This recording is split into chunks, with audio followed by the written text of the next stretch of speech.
নমস্কার দর্শক বন্ধু, আমি শ্রী মহাকাল আবারও চলে এসেছি আপনাদের সামনে নতুন একটি ভিডিও নিয়ে।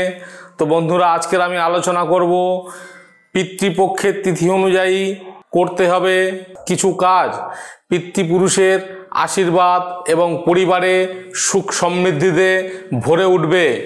তাই বন্ধুরা, আমি যে টিপসগুলো আপনাদের সঙ্গে শেয়ার করব এগুলি কিন্তু যদি আপনারা করতে পারেন আপনার কিন্তু সংসারে পিতৃপক্ষের আশীর্বাদ অবশ্যই পাবেন, সেই সঙ্গে আপনাদের সংসার সুখ সমৃদ্ধিতে ভরে উঠবে।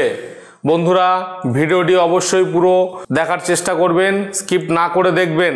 স্কিপ করলে অনেক গুরুত্বপূর্ণ তথ্য মিস করে যাবেন। পিতৃপক্ষে পূর্বপুরুষরা 16 দিনের জন্যে পৃথিবীতে আসেন এবং তাদের পরিবারের সদস্যদের আশীর্বাদ করেন। তাই পিতৃপক্ষের শ্রাদ্ধ অনুষ্ঠান ও তর্পণের গুরুত্ব যথেষ্ট বেশি। একটি বিশ্বাস আছে যে কেউ যদি পিতৃদোষে ভুগে থাকেন তবে এই দিনগুলি দাতব্য কাজ করলে পিতৃদোষ থেকে মুক্তি পাওয়া যায়। এই সময় তিথি অনুযায়ী ব্যবস্থা গ্রহণ করলে সারা বছর জীবনে সুখ সমৃদ্ধি অবশ্যই থাকবে।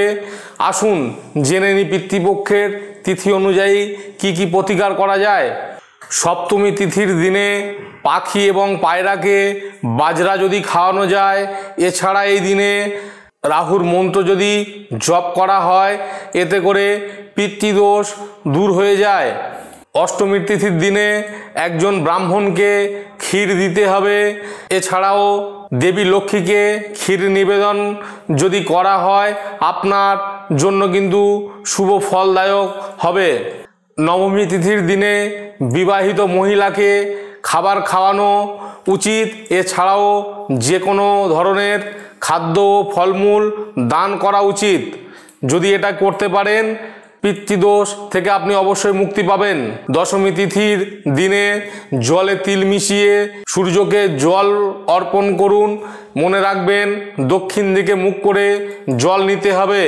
এটি করলে আপনার কিন্তু পিতৃদোষ থেকে আপনি মুক্তি পেতে পারেন। একাদশী তিথির দিনে আপনার পূর্বপুরুষের মোক্ষের জন্য ইন্দিরা একাদশীর উপাসনা পালন করুন।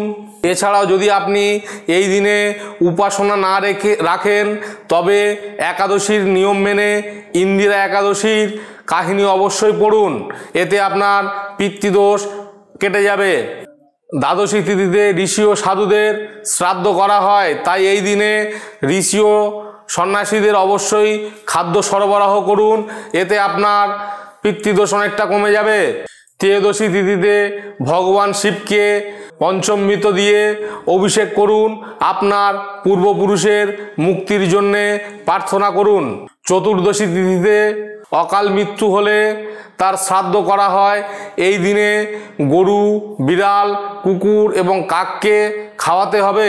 খাবারের কিছু অংশ বের করে কোনো নির্জন জায়গায় রেখে দিতে হবে, এতে আপনার পিতৃদোষ কিন্তু অনেকটা কেটে যাবে।